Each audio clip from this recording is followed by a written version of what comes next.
시청자 여러분 안녕하십니까? 신인균의 국방TV 데일리 디펜스입니다. 오늘은 개인적인 이슈로 잠시 자리를 비운 신인균 대표를 대신해서 편집국장인 제가 데일리 디펜스를 대신 진행하게 됐습니다. 자, 이제 8월이 끝나고 9월의 첫 번째 월요일이 시작됐습니다. 지난 주말 동안에도 전 세계에 정말 많은 일들이 있었는데 어떤 일들이 있었는지 주요 단신과 우크라이나 소식을 하나씩 살펴보시겠습니다. 미국 ABC 방송과 여론조사기관 입소스의 공동 여론조사 결과가 발표됐습니다.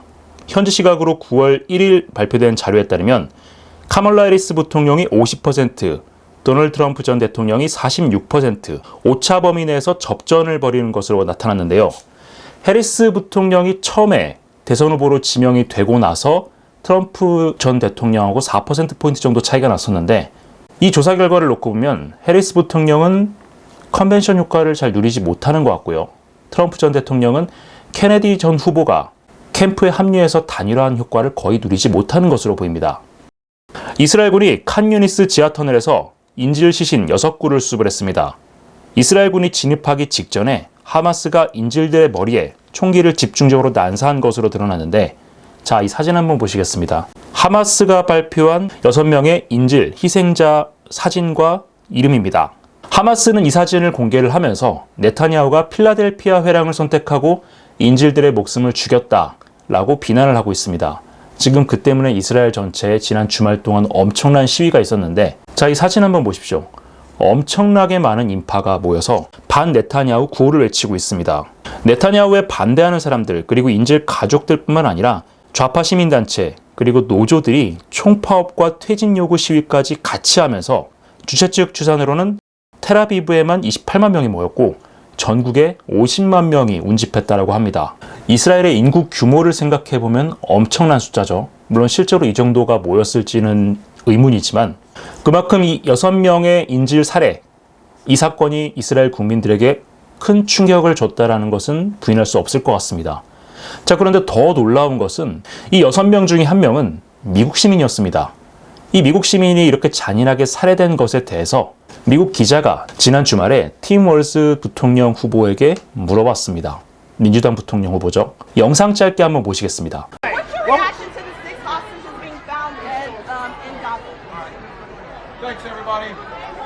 네, 대답이 정말 충격적이죠.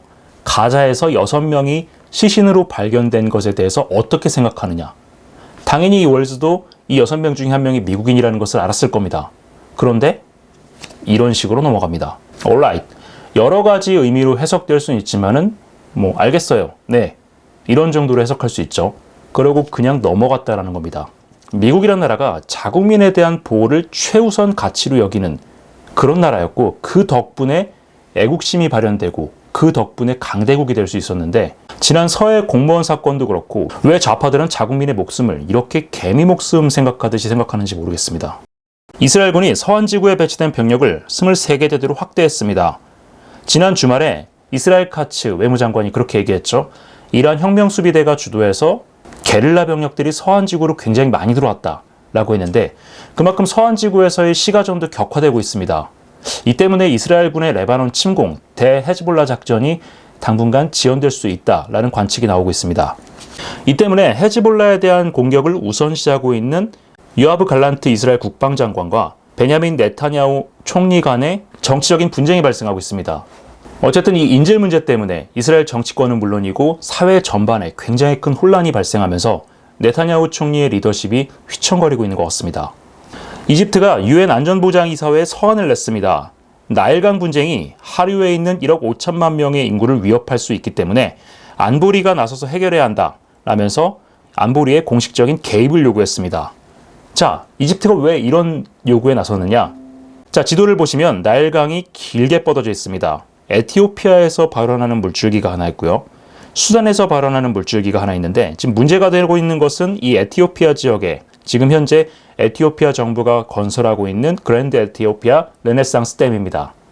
사실 이 에티오피아 지역에 있는 블루나일의 전체 유량이 이집트 지역으로 들어가는 나일강 유량의 75%를 차지한다고 합니다. 이렇기 때문에 에티오피아가 여기에 거대한 댐을 지어서 이 유량을 통제하기 시작하면 이집트 입장에서는 엄청난 물 부족 사태가 발생할 수 있죠. 자, 이집트는 고대 이집트 역사에서 많이 배우셨겠지만은 매년 나일강이 범람을 하고 상류에서부터 기름진 옥토를 나일강 주변에 뿌려서 그것을 기반으로 농사를 지어서 먹고 살아왔던 그런 나라였습니다. 자, 그런데 이렇게 댐을 건설하면 당장 이 농업에 필요한 홍수가 없어지겠죠. 그리고 이집트가 확보할 수 있는 유량이 줄어들기 때문에 에티오피아 정부가 이집트의 생사 여탈권을 쥐고서 흔들 수가 있습니다. 지금 중국이 동남아시아에서 메콩강 상류 지류를 붙잡고서 이런 짓거리를 하고 있죠. 이집트는 이 상황이 계속될 경우에 전쟁도 불사한다라는 입장을 가지고 있는데 사실 중간에 수단이 가로막고 있고 그리고 이 수단도 따지고 보면 에티오피아와 한패이기 때문에 이집트가 이 에티오피아에 원정군을 보낼 수 있을 만한 그런 능력은 없죠. 그래서 유엔 안보리에 이 문제를 좀 해결을 해달라라고 서한을 보낸 것 같은데 개인적인 생각으로는 이렇게 서한을 보내서 명분을 만들어 놓고 이 서한에 분명히 이 나일강 컨플릭트가 이집트의 국가 안보와 직결된 사안이라고 언급을 하고 있습니다. 유엔이 중재해서 이 문제를 해결해 주지 않을 경우에 이집트가 자위권 차원에서 에티오피아에 대한 직접적인 공격에 나설 수 있다라는 그런 명분을 만들기 위한 서한이 아닌가 싶습니다. 아프리카 지역에서 또 하나의 분쟁의 불씨가 잉태되고 있는 것 같습니다. 근데 지금 영국을 비롯해서 유럽 각국이 이슬람 난민 문제로 굉장히 시끄럽죠. 이 사람들이 사회에 동화되지 못하고 있기 때문에 그로 인해서 발생하는 여러 가지 문제들이 있는데 스웨덴의 에바 부시 부총리가 굉장히 강력한 소신 발언을 했습니다. 사회에 이슬람이 뿌리내리도록 방치해서는 안 된다. 그들은 전체주의 국가처럼 이슬람을 확산시키고 있다. 공간이 짧아서 전체 워딩을 집어넣지 못했는데 스웨덴에 계속 살고 싶다면 스웨덴의 법을 따라야 된다라는 것이 이 부시 부총리의 발언이었습니다. 맞는 말이죠. 로마에 가면 로마법을 따라야 하듯이 그 나라에 가게 되면 그 나라의 법을 따라야 됩니다. 자, 그런데 이 무슬림들, 독일이나 스웨덴 이런 지역에 가서 말 그대로 자신들의 샤리아법이 통치하는 해방구를 만들어 놓고 그 안에서 해당 국가의 주권을 완전히 무시하는 듯한 그런 행위를 하면서 살아가고 있습니다. 스웨덴 부총리가 정말 옳은 이야기를 했는데 스웨덴 전반에 굉장히 횡행하고 있는 좌파 세력들, PC주의 세력들이 과연 이 부총리를 그냥 내버려 둘지 모르겠습니다. 미국 국방부가 국내 155mm 포탄 생산량이 월간 8만 발을 돌파했다고 밝혔습니다. 내년 여름에는 매월 10만 발씩 생산해서 연간 120만 발 이상의 생산 역량을 확보한다라고 밝혔습니다. 미국이 레바논 인근 해역에 대기 중이던 와스프 강습 상륙 준비 전단을 철수시켰습니다. 튀르키예 이즈미르 항에 입항해서 휴식을 시작했는데 자, 이 사진을 보시면 입항해 있죠. 지난 주말에 들어갔습니다. 제가 앞서서 서한지구에서의 이스라엘군 작전이 확대되면서 이스라엘군의 레바논 침공 일정이 지연될 수 있다라고 말씀을 드렸는데 아마도 미국도 이스라엘군의 레바논 전면 침공이 당분간은 일어나지 않을 것이라고 보고 있는 것 같습니다. 중국이 대만 건너편에서 대규모 상륙훈련을 예고하고 나섰습니다. 9월 2일부터 9월 4일까지 광둥성 인근 해안에 항행금지구역, 비행금지구역이 선포됐는데 금지구역은 지도에서 보시는 것처럼 이렇게 형성이 되어 있습니다. 자, 위쪽에 오른쪽 지도를 보시면 선박 3척이 광둥성 방향으로 남하하고 있는 것이 보이는데 대형 로로선입니다. 이미 인근 해역에 상륙함들이 집결을 해 있고요. 여기에 로로선까지 동원해서 대만을 겨냥한 대규모 상륙훈련을 벌일 예정인 것 같습니다. 근데 다음으로 지난 주말간의 우크라이나 전황입니다. 우크라이나군 총참모부가 발표한 일일 전투 건수는 182건으로 우크라이나군은 점령군에 지속적인 손실을 입히고 있다라고 발표했습니다. 전체적인 전황은 지난주보다 많이 줄어들었습니다. 병력은 전체적으로 1,300명 이상대를 유지를 하고 있는데 전차와 장갑차 숫자는 러시아군이 투입하는 전차와 장갑차 숫자가 크게 감소해서 우크라이나군이 발표한 전과 숫자 역시 크게 감소했습니다. 차량도 마찬가지고요. 야포가 굉장히 많이 줄어들었는데 지난주까지 우크라이나군이 하루 평균 50에서 70문 정도 파괴하던 것을 생각을 해보면 어제 같은 경우에는 10문밖에 보고가 되지 않고 있습니다. 다련장 로켓도 숫자가 굉장히 적고요. 무인기는 18대, 36대, 30대 지난 주말에 있었던 대규모 공습 당시보다는 크게 감소가 되긴 했는데 지금 현재 이 방송을 촬영하고 있는 9월 1일 야간 기준으로 러시아가 우크라이나 지역에 대규모 공습을 가하고 있습니다. 현재까지 식별된 폭격기 이륙 숫자는 6대 이상이고요. 이 6대가 동시다발적으로 순항미사일을 발사하게 될 경우에 50에서 60발 정도를 우크라이나 지역에 퍼부을 수 있을 것으로 보입니다. 부디 큰 피해가 없기를 바라겠습니다. 러시아가 지난주에 있었던 우크라이나군의 대대적인 공습에 대해서 9월 1일 일요일에 전면적인 보복 공습을 진행하고 있습니다. 하르키우와 수미 지역에 대규모 공습이 자행됐는데, 자, 하르키우 지역에서 굉장히 끔찍한 것들이 보고가 됐습니다. 영상 하나 보시겠습니다. 지금 밑에 뭔가 불이 막 붙고 있고, 잠시 뒤에 하늘에서 같은 지역으로 탄도미사일이 떨어집니다. 이스칸데르 탄도미사일인데, 이 불이 붙은 지역은 하르키우 지하철역입니다. 지하철역에 이미 이스칸데르 미사일 한 발이 강탈을 해서 많은 사상자가 발생했고, 이 밑에서는 구조 작업이 진행되고 있었는데, 이곳에 이스칸데르 미사일 한 발이 또 내려간 겁니다. 더블탭 공격이라고 하죠. 살상력을 극대화시키기 위해서 이런 짓을 하고 있는 것 같은데, 아니 어떻게 민간인 거주구역에 그것도 2번이나 확인 사살 형태로 해서 이렇게 탄도미사일을 쏠 수 있는지, 이것은 너무도 의도적인 명백한 전쟁 범죄이기 때문에 이러한 결정을 내린 사람들, 그리고 이러한 명령을 실행한 사람들 반드시 누구인지 찾아내서 법의 심판대에 세워야겠습니다.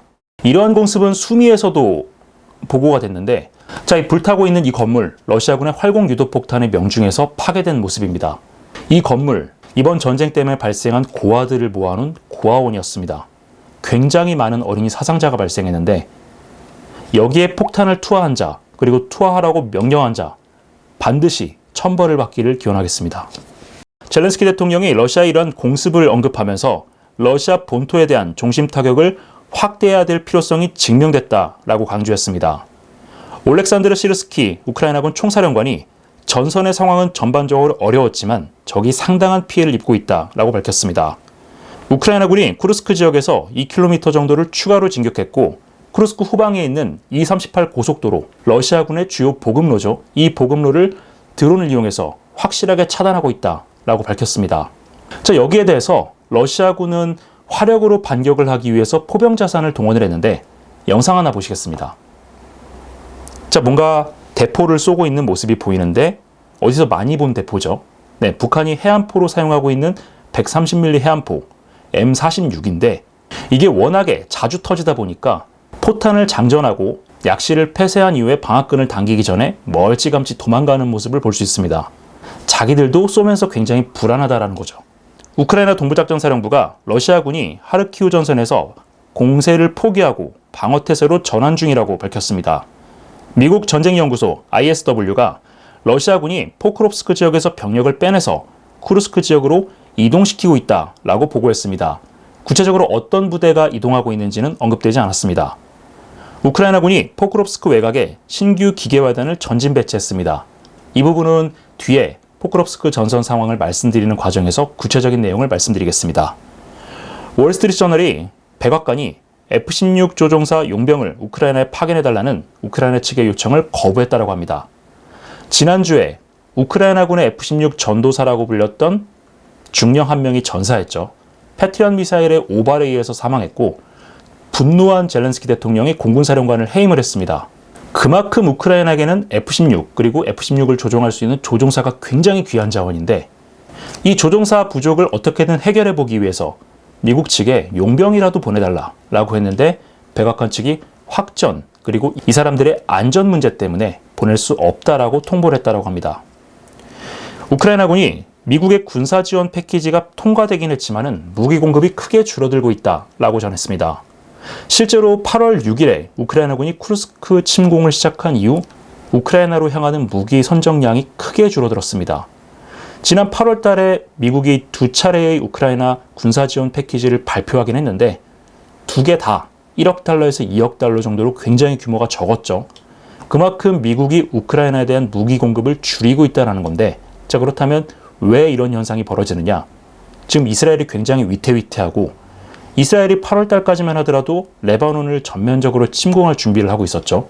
미국이 본토와 유럽에 비축돼 있었던 각종 탄약들을 이스라엘로 대거 몰아주면서 우크라이나에 공급할 여력이 굉장히 많이 없어진 것 같습니다. 이 때문에 우크라이나도 적지 않이 고전을 하고 있고, 사실 지금 우크라이나에게 가장 필요한 건 탄약만큼이나 전차나 장갑차, 이런 기계화 장비들의 손실 보충 물량인데, 이것도 지금 잘 공급이 되지 않고 있다고 합니다. 자, 이렇다 보니 우크라이나의 전쟁, 특히 도네츠크 전선이 굉장히 악화가 되고 있는데, 우크라이나가 이곳에서 반전의 기회를 꾀하고 있다. 관련 소식 전해드리겠습니다. 러시아에는 인적 자원이 마치 화수분처럼 솟아나는 모양입니다. 러시아군이 도네츠크 포크롭스크 방면에서 인간을 갈아넣는 무차별 돌격전으로 우크라이나군의 핵심 전략 거점들에 접근하고 있다는 소식입니다. 이곳들을 빼앗기면 도네츠크 전체를 내주어야 하는 우크라이나군도 긴급히 전략 예비부대를 이곳에 투입하기 시작했는데요. 우크라이나군의 반전 시도가 성공할 수 있을지 주목됩니다. 러시아가 최소 4개 제병연합군 병력을 포크롭스크 방면에 투입해 대대적인 인해 전술을 펴고 있으며 막대한 사상자가 발생하고 있음에도 돌격을 포기하지 않아 우크라이나군 방어선이 점점 밀리고 있다고 우크라이나 측 오신트 소식통들이 현지 시각 9월 2일 리포트했습니다. 이들은 러시아가 이 방면에 제90 근위전차사단과 제27 소총사단을 중심으로 한 4개 제병연합군 부대를 투입했다고 전하면서 이 방면에서 최소 8개의 여단급 부대와 14개의 연대급 부대가 식별되고 있다고 덧붙였습니다.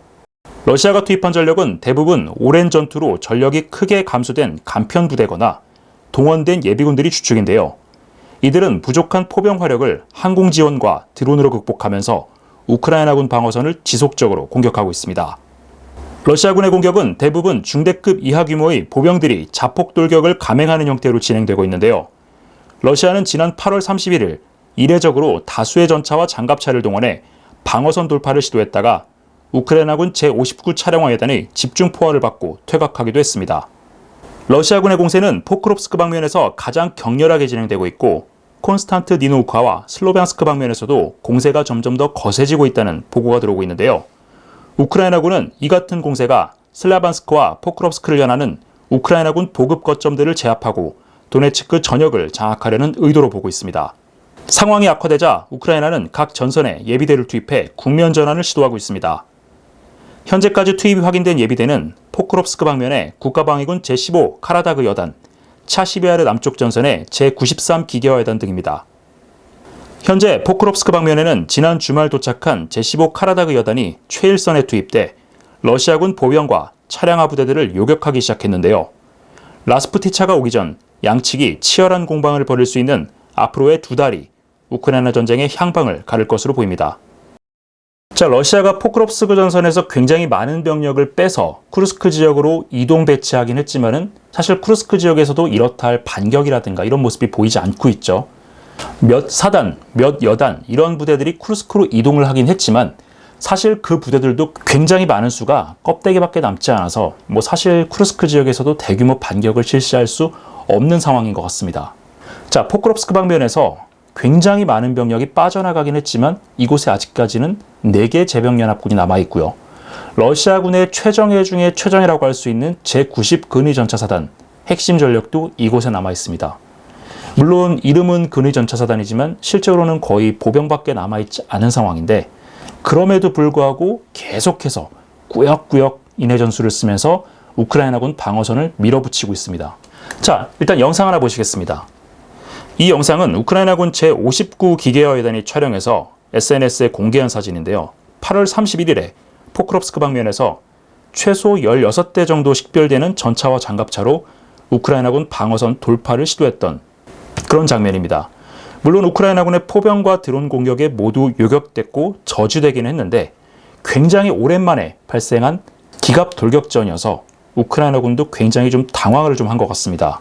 자, 다음 영상은 이 전선에 소방수로 급히 투입이 된 제15 카라다그 여단인데요. 자, 영상을 보시면 다리 밑에 러시아군 BTR-82 장갑차가 있고 보병들이 보이죠. 전방을 경계하면서 이 다리에서 은폐-은폐를 하고 있는 것으로 보이는데 갑자기 뒤에서 우크라이나군 전차가 나타나서 이 장갑차를 일격에 파괴해버립니다. 자, 다음 사진은 포크롭스크 전선에서 우크라이나군이 밀려오는 러시아군 보병대를 저지하기 위해서 최근부터 사용하기 시작한 폭격 드론입니다. 사실 이 폭격 드론에서 투하하는 폭탄 하나하나는 수류탄 하나 정도의 위력밖에 되지 않긴 하지만 수류탄이라도 이 6발이 동시에 떨어지게 되면 밀집된 보병 대형에게는 굉장히 치명적인 피해가 되겠죠. 자, 이런 식으로 포크롭스크 전선에서는 일진일퇴를 거듭하는 격전이 계속되고 있습니다. 자, 문제는 앞서서 단신에서 말씀드린 것처럼 지난 8월 초 우크라이나군의 쿠르스크 공세가 시작된 이후에 미국이 우크라이나에 대한 지원을 점점점 줄이고 있다는 겁니다. 포탄은 계속해서 들어오긴 하는데 방어작전에는 포탄만 필요한 게 아니죠. 전차나 장갑차도 손실 보충분만큼 충분히 들어와야 되는데 그러지를 못해서 우크라이나군도 전차와 장갑차 부족 현상에 시달리고 있습니다. 왜 그런지는 아까 말씀을 드렸죠.